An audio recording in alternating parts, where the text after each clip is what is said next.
Orang yang beriman diangkat darajah, orang yang mempunyai ilmu diangkat darajah oleh Allah Subhanahu wa taala. Tapi bagi ulama-ulama beberapa darajah di atas daripada darajah orang-orang yang beriman, 700 darajah. Maknanya lebih darajah orang yang mempunyai ilmu di kalangan ulama.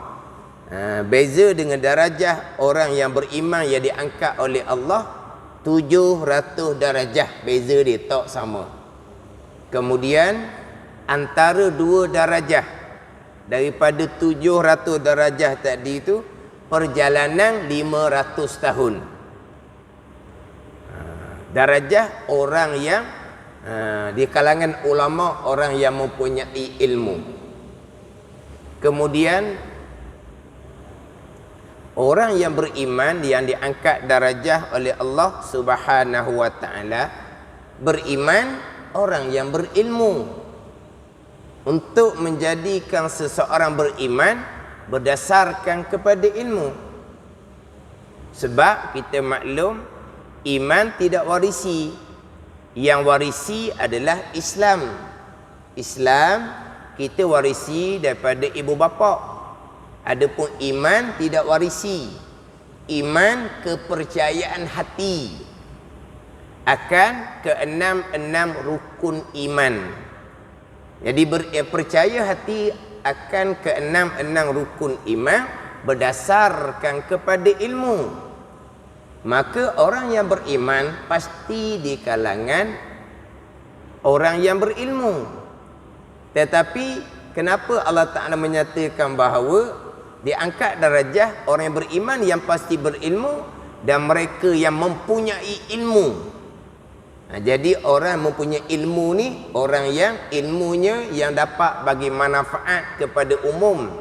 Sebab itulah kata Ibn Abbas, lil ulama, bagi ulama-ulama muktabar, ulama-ulama yang mengarang kitab, darajah yang tinggi di sisi Allah Subhanahu wa taala berbanding dengan darajah orang-orang yang beriman. Tetapi kita ni semua orang yang berilmu. Maknanya sekadar ilmu yang digunakan Allah, sekadar itulah darajah yang diangkat oleh Allah Subhanahu wa taala. Mudah-mudahan kita di kalangan orang yang berilmu, orang yang beriman dengan Allah Subhanahu wa taala. Kemudian untuk kuliah maghrib di Masjid Kuala Kemamang ni, saya akan datangkan beberapa soalan. Soalan yang ada dengan saya ni ada beberapa soalan. Kemudian masa yang diberi oleh pengurusi tadi tu sejam. Jadi 7.30 kita mula, insya-Allah 8.30 lah. 7.30, 8.30 sejam. Jadi saya nak ambil soalan yang pertama. Bagaimanakah cara untuk mendapat keredaan Allah Subhanahu wa taala di dalam kehidupan kita? Bagaimanakah cara untuk mendapat keredaan Allah Subhanahu wa taala dalam kehidupan kita? Itulah matlamat utama kita. Itulah matlamat utama kita adalah redha Allah Subhanahu wa taala. Redha Allah itu matlamat utama kita. Tapi macam manakah cara untuk mendapat redha Allah Subhanahu wa taala? Untuk mendapat redha Allah Subhanahu wa taala, kita kembali kepada Al-Quranul Karim. Siapakah yang diredai oleh Allah Subhanahu wa taala? Siapakah yang diredai oleh Allah Subhanahu wa taala? Jadi kita nak dapat redha Allah, kita jadikan sebagaimana Al-Quran menyatakan siapa yang Allah Subhanahu wa taala redai. Yang mana orang yang Allah Ta'ala redai, hak ni kita sangat-sangat maklum. Dalam ayat Al-Quran surah Bayyinah. Dalam surah Bayyinah terang dalam ayat Al-Quran, radhiyallahu anhum, telah redha oleh Allah Subhanahu wa taala daripada mereka itu. Siapa mereka itu? Di awal ayatnya, alladzina amanu wa amilus solihat. Radhiyallahu anhum, telah redha oleh Allah Subhanahu wa taala daripada mereka itu. Mereka itu tu siapa? Di awal ayatnya, alladzina amanu wa amilus solihat. Di kalangan mereka yang beriman dan beramal soleh yang akan dapat redha Allah Subhanahu wa taala. Yang mana matlamat kita redha Allah, dan kita matlamat kita nak bawa keluarga kita kepada redha Allah. Jadi untuk dapat redha Allah, diri kita, keluarga kita, orang yang di kalangan orang yang beriman dan beramal soleh. Macam sebut tadi, iman tidak warisi.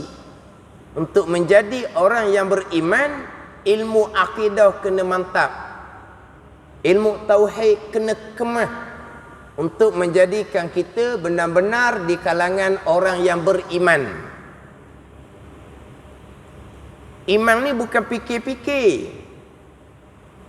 Kita kena pastikan kita benar-benar beriman dengan keenam-enam rukun iman.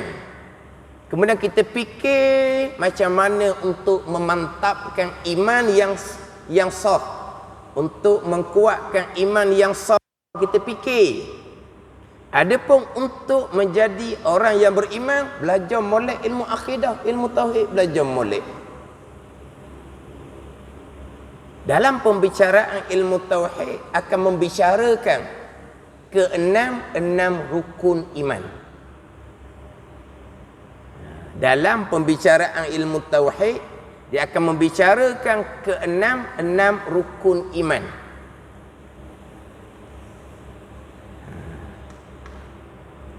Ada satu soalan, apakah kemudaratan kepada masyarakat kalau ilmu fardu ain tidak dipelajari dengan cara yang betul? Satu soalan, Nabi tinggal Al-Quran dan hadis. Kenapa yang wajib kita belajar adalah tauhid, fiqh, tasawuf?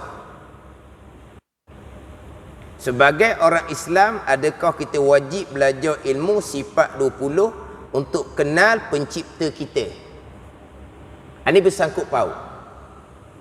Bersangkut paut dengan persoalan yang pertama, untuk memastikan kita benar-benar di kalangan orang yang beriman, berakidah dengan akidah ahli sunnah wal jamaah. Untuk beriman dengan Allah, setakat mana sah kita beriman dengan Allah? Bukan hanya bercakap di mulut. Beriman dengan malaikat, setakat mana kau untuk sah kita beriman dengan malaikat? Beriman dengan kitab, setakat manakah untuk sah kita beriman dengan kitab? Kita beriman dengan sekalian kitab-kitab yang diturunkan oleh Allah Subhanahu wa taala. Apa maksud kita beriman dengan sekalian kitab-kitab yang diturunkan oleh Allah Subhanahu wa taala? Bukan hanya beriman dengan Taurat, Injil, Zabur dan Quran. Beriman dengan sekalian kitab-kitab yang diturunkan oleh Allah Subhanahu wa taala, yang masyhur itu 4 buah. Apa maksud kita beriman dengan sekalian kitab-kitab yang diturunkan oleh Allah sebanyak 104 buah? Al-Kutubus Samawiyah dia panggil.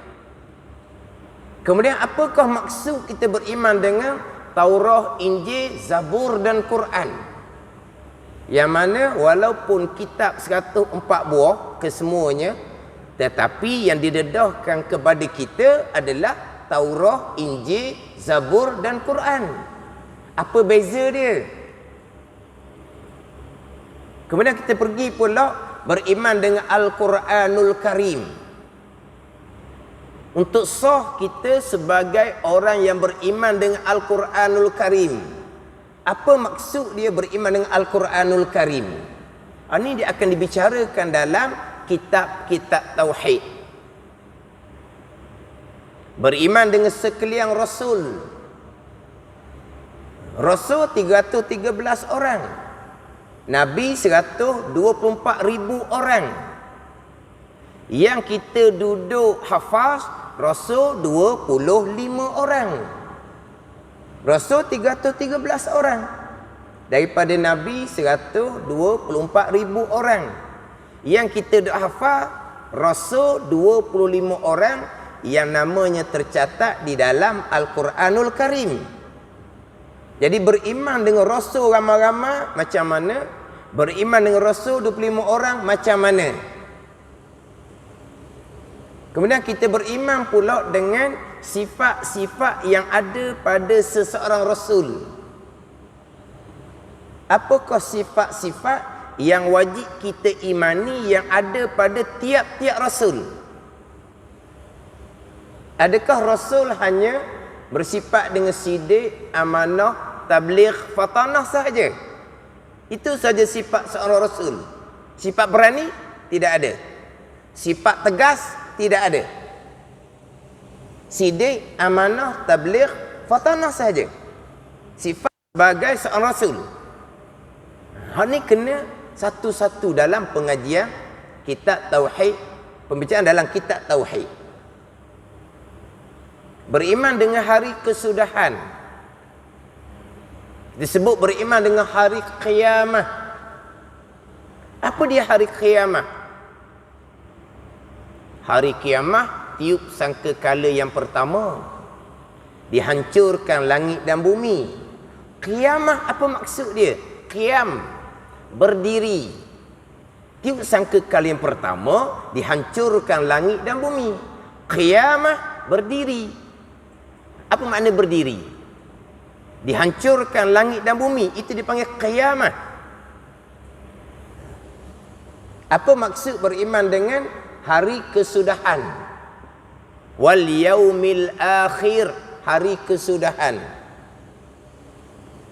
Apa maksud beriman dengan hari qiyamah, hari kesudahan? Apa dia qiyamah? Berdiri selepas tiup sangkakala yang kedua di hadapan Allah Subhanahu wa taala. Apakah maksud beriman dengan hari kesudahan? Pembicaraannya bermula daripada pembicaraan barzah. Dia panjang bicara sampai bicara syurga dan neraka. Apakah perkara-perkara yang wajib kita imani pada rukun iman yang kelima? Kita wajib imani akan haud Nabi sallallahu alaihi wasallam. Kita imani Kausar itu dalam syurga Allah Subhanahu wa taala. Inna a'tainakal Kausar, itu dalam syurga Allah. Adapun haud bukan dalam syurga. Kita wajib imani akan haud Nabi, qalam Nabi sallallahu alaihi wasallam. Ini pembicaraan dalam ilmu tauhid untuk memastikan kita benar-benar beriman, berakidah dengan akidah Ahlussunnah wal Jamaah. Syarat yang utama untuk dapat redha Allah Subhanahu wa taala. Kemudian kita imani akan qada dan qadar Allah Subhanahu wa taala. Apa dia qada? Apa dia qadar? Terkadang disebut kita imani akan qadar dan qada. Qada dan qadar ke qadar dan qada? Itu kena ngaji moleklah. Apa dia qada azali, ketentuan azali? Apakah dia qada yang tercatat di Lauh Mahfuz? Apakah dia qada yang tercatat di suhuf malaikat? Apakah qada yang dicatat di budak umur 4 bulan dalam perut ibu selepas ditiupkan roh oleh malaikat? Apa dia qada azali dengan qada yang tercatat di Lauh Mahfuz? Ada tak qada yang muallaq, yang tergantung, yang berubah? Manakah qada yang muallaq, yang tergantung, yang berubah? Kena faham molek di sini. Adakah qada azali ada yang muallaq, yang tergantung? Adakah qada azali berubah? Ni kena kemah molek. Tak lepas sini tak ada lah. Qada azali lain. Catatan qalam di lauh mahfuz lain. Itu baharu. Qada azali itu azalilah, qadim, sedia kala. Qada yang tercatat di lauh mahfuz kita maklum. Qalam makhluk Allah asal tiada. Lauh mahfuz makhluk Allah asal tiada. Bukan ketentuan azali, qada azali. Apa beza? Kemah molek. Qada azali pula baik dan jahat. Jahat pula kufur dan maksiat. Allah mengqadakkan perkara jahat, kufur dan maksiat. Kemah molek. Ini rukun iman. Bicara pula qadar, perbuatan Allah Subhanahu wa taala, untuk memastikan kita benar-benar mentauhidkan Allah pada af'al, pada perbuatan. Sama sekali terpelihara daripada menyekutukan Allah Subhanahu wa taala pada perbuatan. Tidak mensyirikkan Allah pada perbuatan. Mensyirikkan Allah pada perbuatan licin, tak ada. Redha Allah, murka Allah selama-lamanya kepada mereka yang menyekutukan Allah Subhanahu wa taala, yang sama sekali tidak akan diampuni oleh Allah mereka yang mensyirikkan, menyekutukan Allah Subhanahu wa taala pada zat, pada sifat ataupun pada perbuatan. Ni dalam pengajian kitab tauhid, kitab akidah, untuk memastikan kita di kalangan orang-orang yang beriman. Pergi kepada mereka-mereka yang beramal soleh. Siapakah mereka yang beramal soleh?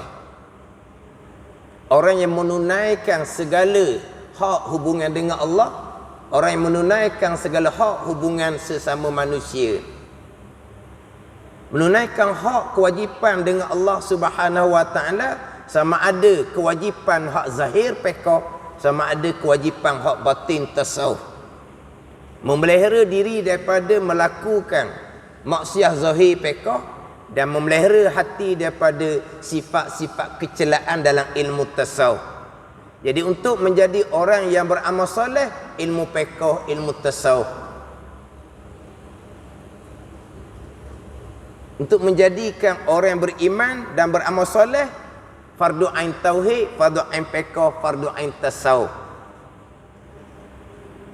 Kemudian hak persoalan tu, kenapakah yang menjadi kewajipan kepada kita adalah belajar fardu ain tauhid, fiqh, tasawuf, walhal yang ditinggalkan oleh Nabi sallallahu alaihi wasallam adalah Al-Quran dan hadis. Taraktu fikum amrain lam tadillu ba'di ma in tamassaktum bihima, kitaballah wa sunnatan nabi. Ini kita biasa dengar ni dalam khutbah Jumaat yang kedua tau. Tapi sekarang tak ada dah. Dulu-dululah khutbah yang kedua. Taraktu fikum amrain, aku tinggalkan pada kamu dua perkara, yang mana kamu tidak akan sesat selama mana kamu berpegang dengan dua perkara ni. Mana? Kitab Allah Al-Quranul Karim dan hadis Nabi sallallahu alaihi wasallam. Itu yang ditinggalkan oleh Nabi sallallahu alaihi wasallam. Al-Quran dan itu yang ditinggalkan oleh Nabi, Al-Quran dan hadis. Tapi kenapa yang wajib fardu ain untuk menjadi kita orang yang beriman dan beramal soleh, belajar fardu ain tauhid, fiqh, tasawuf? Kenapa tidak direct kepada Al-Quran? Buka satu-satu ayat Al-Quran, kita tadabbur satu-satu ayat Al-Quran. Kita baca satu hadis. Sebab itu yang ditinggalkan oleh Nabi sallallahu alaihi wasallam. Untuk menjadi orang beriman oleh Quran dan hadis, jadi tadabbur kepada ayat Al-Quran, baca hadis-hadis Nabi sallallahu alaihi wasallam. Ada yang golongan yang mengsyorkan seumpama ni, Al-Quran dan hadis yang ditinggalkan oleh Nabi sallallahu alaihi wasallam. Jadi kita bawa keluarga kita tiap-tiap hari kita baca satu ayat Al-Quran. Kita terjemah ayat Al-Quran.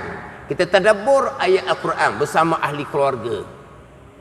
Kita tetapkan kita baca beberapa hadis tiap-tiap hari bersama ahli keluarga. Sebab itu ditinggalkan oleh Nabi sallallahu alaihi wasallam Al-Quran dan hadis. Dengan kita ambil jalan seumpama tu, bila kita nak tadabbur satu Al-Quran. Sebab akidah untuk memastikan akidah Al-Quran. Berapa ayat kita nak tadabbur untuk memastikan kita berakidah dengan akidah Al-Quran. Berapa hadis yang kita nak kena baca untuk memastikan kita sah ke-6 rukun iman. Berapa hadis yang kita nak baca kepada keluarga kita untuk memastikan kita sah ke-6 rukun iman. Kita ambil satu-satu ayat Al-Quran, kita baca terjemahan. Terjemahan daripada bahasa Arab kepada bahasa Malaysia. Kemudian kita nak tadabbur apa? Tafsiran huraian dia. Macam mana kita nak mentafsirkan ayat Al-Quran? Daripada terjemahan semata-mata. Man fassara al-Qur'ana bi ra'yihi faltabawa maka benar, Nabi kata. Siapa yang mentafsirkan Al-Quran dengan akal dia sendiri, dengan pandangan dia sendiri, dia telah mempersiapkan tempat dan neraka Allah Subhanahu wa taala. Macam mana nak ambil satu-satu ayat? Memang ada syur yang seumpama ni, dan memang ada kumpulan agama yang ambil jalan ni. Dia buat usrah, dia ambil satu-satu ayat. Dia pun tadabbur satu ayat, dia pun hura sesama ahli jemaah dia. Oh ni hura macam ni, oh ni hura macam ni, oh ni hura macam ni. Ikut akal sendiri. Untuk memahami satu Al-Quran, belas-belas ilmu. Ada orang yang berkemampuan.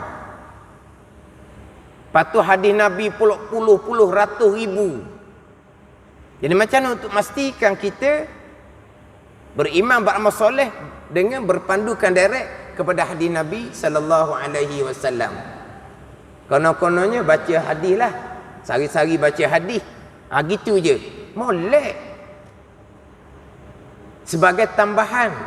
Tapi untuk kita menjadikan kita ni orang yang benar-benar beriman dan beramal soleh berdasar kepada Quran dan hadis, ulama yang muktabar.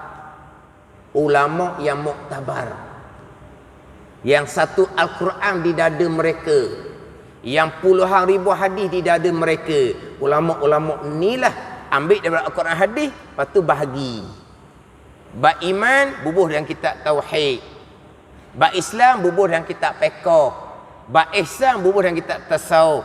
Sebab Nabi kata agama ni Islam, iman dan ihsan. Jadi tauhid, fiqh, tasawuf ni lah Al-Quran dan hadis Nabi sallallahu alaihi wasallam.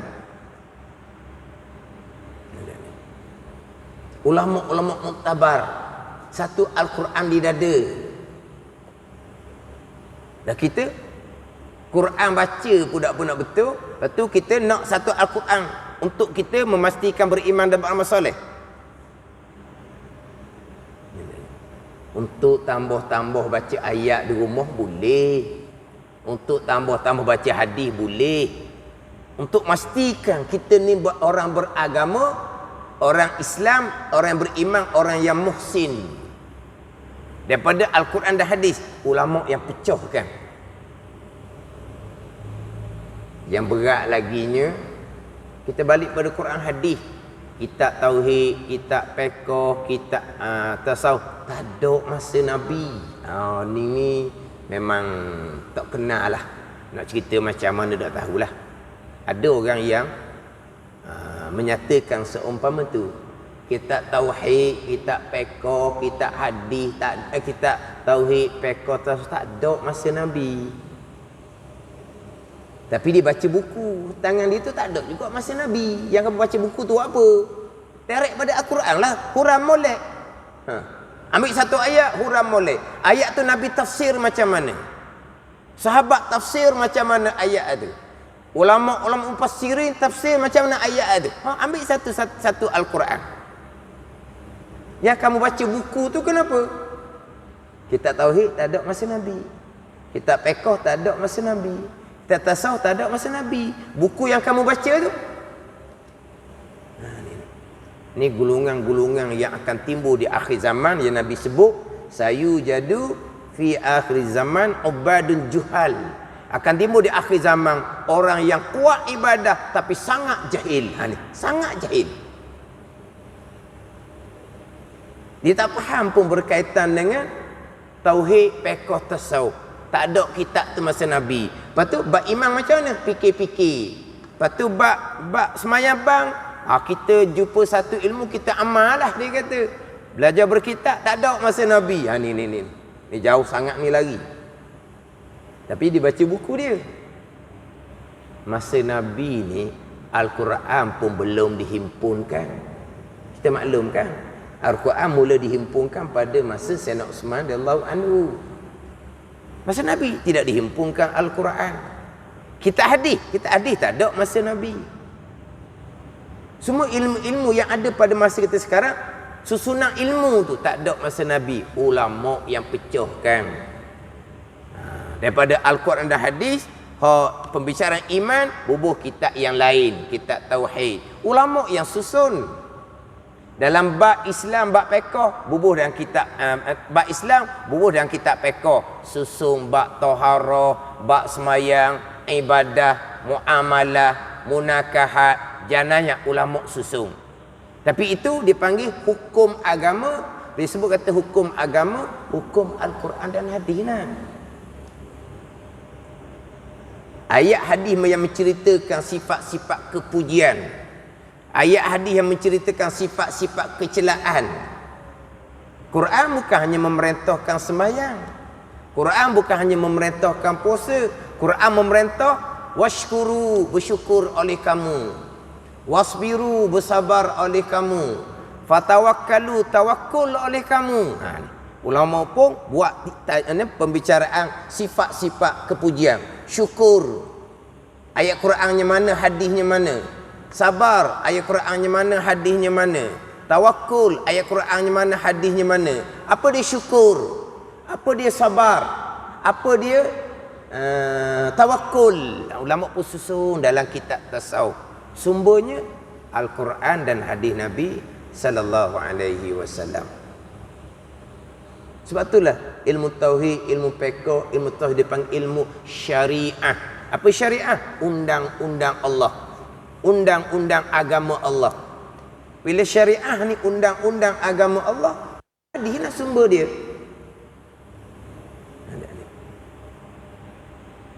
Dia Quran hadis ni sebagai bandingan lah. Buat bandingan Quran hadis ni umpama bahan mentah. Umpama bahan mentah. Ni untuk kita yang tak pandai ni, ulama pun masak siap daripada bahan mentah, jadi makanan kita. Nak makan hok mana? Ambil hok ni. Nak makan mana? Ambil hok ni. Tapi sumber yang satu bahan mentah. Setengah tu buat contohnya, Quran hadis ni umpama kayu balok. Umpama kayu balok. Daripada kayu balok tu jadi tiang, jadi papang latar, jadi papang dinding. Tak ada dah nampak balok, nampaknya tiang. Tak ada dah balok, nampaknya papang latar, papang dinding. Tapi mari mana? Mari daripada kayu balok. Lepas tu kita nak ambil balok sendiri dalam hutan. Siapa yang boleh ambil balok dalam hutan? Orang yang ada lesen, orang yang ada peralatan. Ada peralatan lah. Ke nak masuk gitu je? Masuk gitu je? Bahan rimah lah. Sesak tak balik depan dia. Dia dok, kita tak ambuh ni. Kita nak direct kepada balok. Gila. Dia kena ada lesen, kena ada kelengkapan. Dia kena ada kelengkapan. Ada ni. Dia kena ada stewong. Kenal stewong? Budak-budak dah kenal stewong ni. Kenal? Stewong kenal? Terengganu dak ni? Terengganu. Tak kenal setewong. Orang Terengganu tak kenal setewong. Dah nak cari kayu balok sendiri, macam mana setewong pun tak kenal? Ke orang tua tak kenal juga setewong? Orang tua tak kenal juga setewong? Orang tua kenal. Dia macam mana nak cari kayu balok sendiri? Setewong tak kenal. Setewong panggil lori hantu tu lah. Kan lori tu kan nak pindah tempat, dia tak jalan jalan raya, dia buat atas lori lain kan. Tak jalan apa? Hok tak ada nama pelik, tak ada apa tu. Dia tu panggil setewong. Berat budak ni. Tak tahu ke setewong kalau gitu. Ke orang mama bagi benda? Ji, orang mama bagi benda je. Setewong ah. Setewong ah. Hati nak cari balok sendiri, nama barang pun dah kenal. Nak ceritanya nak cari balok tu, tu orang tertentu saja. Dia pun cari balok, ambil balok, dia pun pergi someng kayu, kilang kayu. Dia belah situ, alat dia pula nak belah tu. Kemudian kalulah nak hok besar-besar, buat projek besar-besar, dia cari di kilang kayu. Kemudian ada pula letak di tempat stor kayu.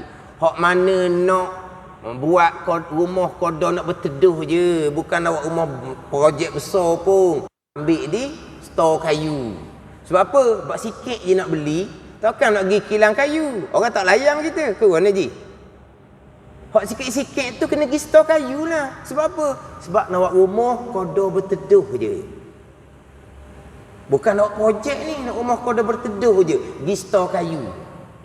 Hak nak buat projek besar-besar, pergi stor kayu, mahal. Dia pun pergi di kilang kayu. Tapi stor kayu ke kilang kayu ke tak ada dah baloknya. Yang ada tiang, papan latar, papan dinding.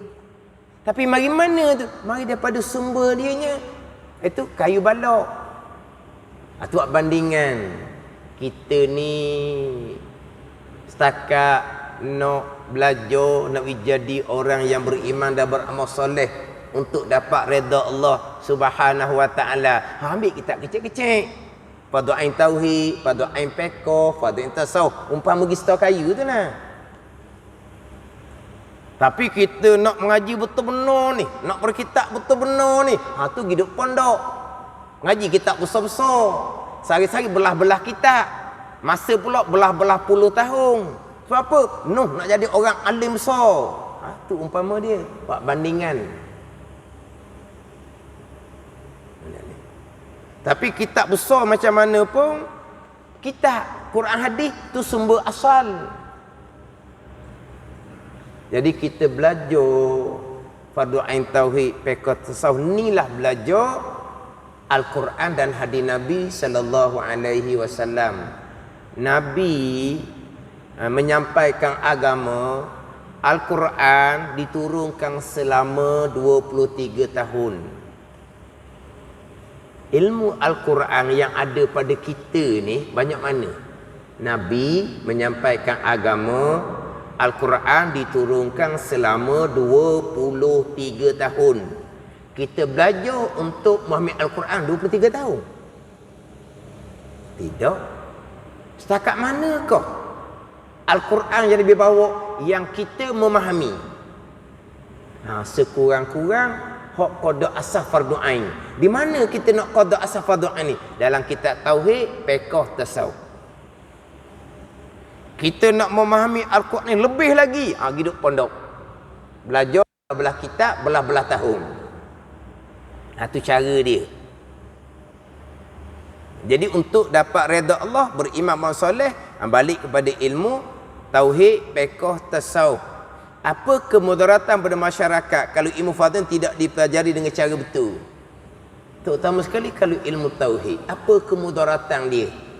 Terkadang hanya sebagai orang Islam, tapi di sisi Allah bukan orang yang beriman, bukan terkadang di kalangan orang yang kafir, kekal neraka selama-lamanya. Itu kemudaratan dia. Kalau ilmu fardhu ain kita tak belajar betul benar, terutama sekali ilmu tauhid, ada ni. Orang Islam bersembahyang, berpuasa, tetapi terkadang berpegang dengan akidah yang tidak sah iman, kafir ijma' ulama, kafir di sisi Allah Subhanahu wa taala, walaupun di sisi hukum zahirnya orang Islam. Islam dan iman tidak berlaziman. Orang Islam yang tidak beriman, kita masyhurlah orang munafik. Orang Islam hidup bersama dengan Nabi sallallahu alaihi wasallam, berjemaah di belakang Nabi sallallahu alaihi wasallam. Orang munafik mati disembahyangkan oleh sahabat-sahabat Nabi sallallahu alaihi wasallam. Arbah bin Ubay mati dikapankan dengan jubah Nabi sallallahu alaihi wasallam. Ianya orang Islam tapi kafir di sisi Allah. Orang Islam tidak semestinya beriman. Islam dan iman tidak berlaziman. Orang Islam bersembahyang tapi terkadang berpegang akidah yang kafir ijma' ulama, iman tidak sah. Itu kemudaratan kalau tak mengaji molek ilmu fardhu ain, terutama sekali ilmu tauhid. Terutama sekali bab qada dan qadar Allah Subhanahu wa taala. Ramai mana orang Islam yang bersembahyang, berjemaah lima waktu, akhirnya berpegang qada Allah hanya pada perkara baik sahaja. Perkara jahat, kufur dan maksiat, Allah tidak mengqadakan. Tutup buku. Bercanggah dengan akidah Al-Quranul Karim, dan bercanggah dengan hadis Nabi sallallahu alaihi wasallam, dan bercanggah dengan rukun iman yang kita dah hafal semua tu. Rukun iman yang kita dah hafal semua tu daripada hadis Muslim, hadis Jibril. Bila ditanya oleh Jibril akan Nabi sallallahu alaihi wasallam berkaitan dengan iman, Nabi pun bersabda, antu minabillah wa malaikatihi wa kutubihi wa rusulihi wal yaumil akhiri wa tu'mina bil qadari khairihi baik wa syarrihi jahat. Baik iman dan taat qada qadar, jahat kufur dan maksiat qada qadar. Sebaliknya perkara jahat bukan datang daripada qada dan qadar, akidah yang khilaf ulama, sama ada kafir ataupun akidah yang sesat, akidah yang bid'ah, amal ibadah tidak akan diterima oleh Allah Subhanahu wa taala. Itu jelas kemudaratan kalau tak mengaji molek ilmu fardhu ain. Ilmu fardhu ain fiqh pula macam mana? Sembahyang tiang agama. Sembahyang tiang agama. Tidak ada sembahyang, tidak ada agama. Iman, tauhid, usuluddin, tapak agama. Sembahyang imaduddin, tiang agama. Tidak bersembahyang, tidak ada agama, apa-apa kebaikan yang dilakukan tidak akan diterima oleh Allah Subhanahu wa taala. Orang yang tidak sembahyang itu jelas-jelaslah tidak sembahyang. Termasuk orang yang tidak sembahyang adalah orang yang bersembahyang tapi tidak sah. Bersembahyang tapi tidak sah.